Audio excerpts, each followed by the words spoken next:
Helo, croeso nôl i Cig Mr Henry. Wythnos yma, ni'n gwneud cwbl o bethau wahanol ar gyfer picnic, pethau bach cyflym, pethau hawdd hefyd mae'r teulu cyfan gallu gwneud.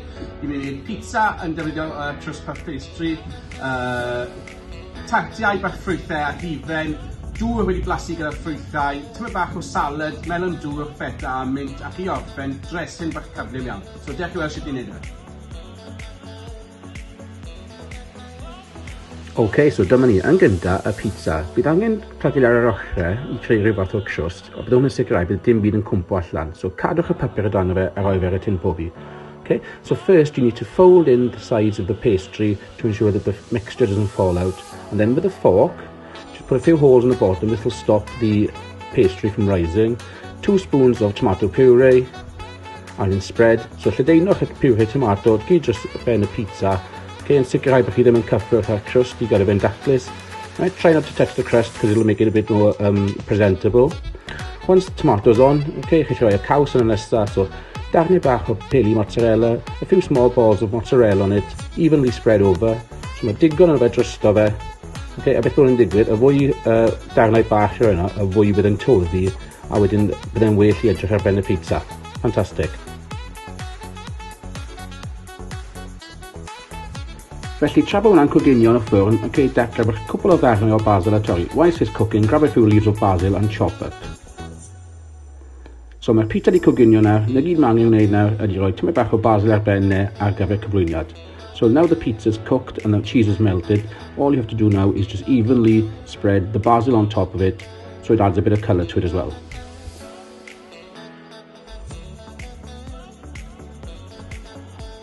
Iawn, nesaf ar y bwydle mae gen i perseli bach ffrwythau ni, so tymed bach fel y crust ar y pizza, ond ni'n mynd i torri hwnna mewn i 6 sgwar bach, ond gwmwys yr un peth, ni'n mynd i plygu mewn yr ochrau i creu perseli bach. So similar to the pizza pastry now, but we're going to cut into 6 squares and fold in the corners so we create a small crust of it. Okay. Again, make sure that you use a fork to put a few holes in the middle to ensure that the pastry doesn't rise too much in the oven. Unwaith eto, nech siŵr bod chi'n defnyddio ffyrc i roi cwbl o tyllau yn y canol i sicrhau bod e ddim yn codi yn y ffwrn, okay? A hefyd bydd yn gael o gwylod y crust i goginio'n well.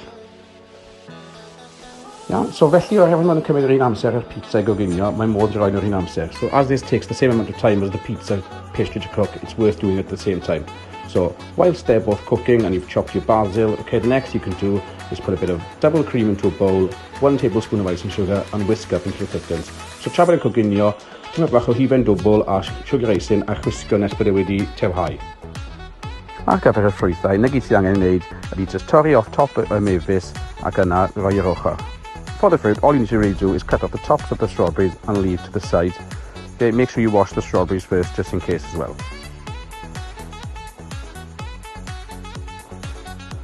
Felly, unwaith mae rhain allan o'r ffwrn, okay, efallai bod nhw wedi codi yn y canol, so efallai gyda'r fforc wedyn, just gwasgwch e lawr yn ofalus yn y canol, i sicrhau bod chi ddim yn torri ochr y crust. So once they come out of the oven, there is a possibility they might have risen.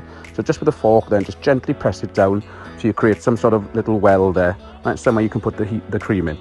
So bydd hwn ar gyfer i roi y hifen a'r ffrwythau mewn wedyn. So gwasgwch lawr yn ofalus a rowch yn yr oergell am bwti 10 munud. Llenwch y perseli a hifen.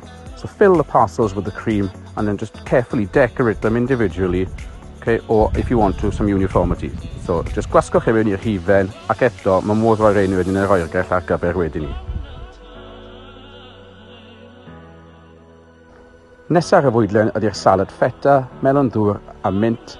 Hawdd iawn. Okay, so next on the menu is the watermelon feta and mint salad. Very, very easy to do. Just take your block of feta and cut into small squares. Cymerwch y feta, torrwch mewn i sgwarau bach a roi yn y bowl.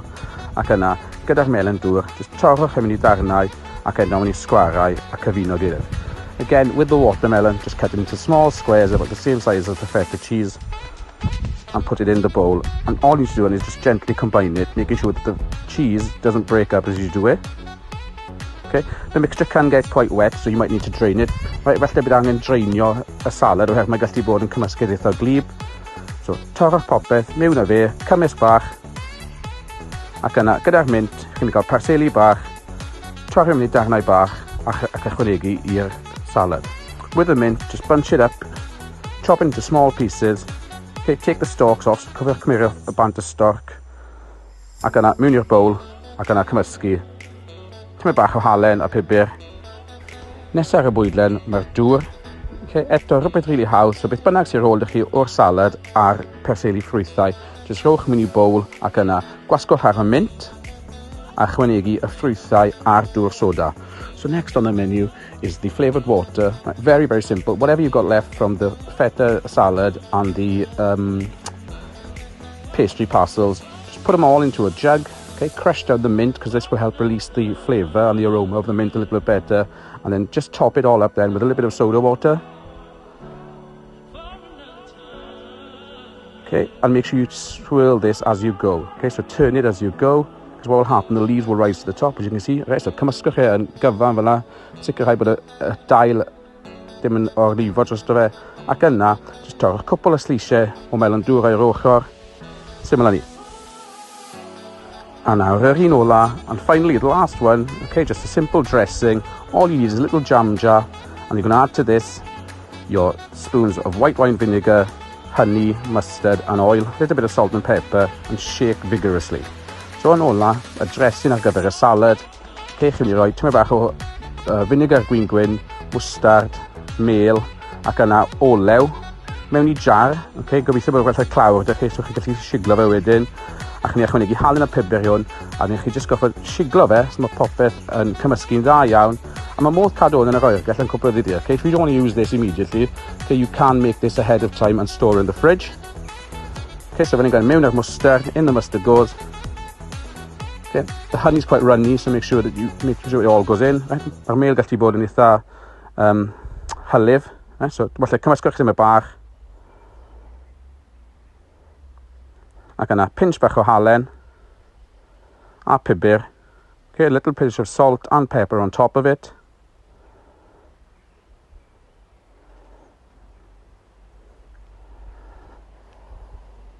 Okay, cau y claw, close the lid. Ac yna, okay, cymysgwch, a sicrhau bod dim byd yn orlifo, right? Shake it well, make sure nothing falls out of it. Y peth da amdano rhai seitiau chi newid gweld nawr ydy bod modd ail defnyddio pethau i sicrhau bod popeth ddim yn cael ei gwastraffu. The good thing about the recipes that you've just seen is that you're able to reuse or adapt some of the ingredients so there's no waste.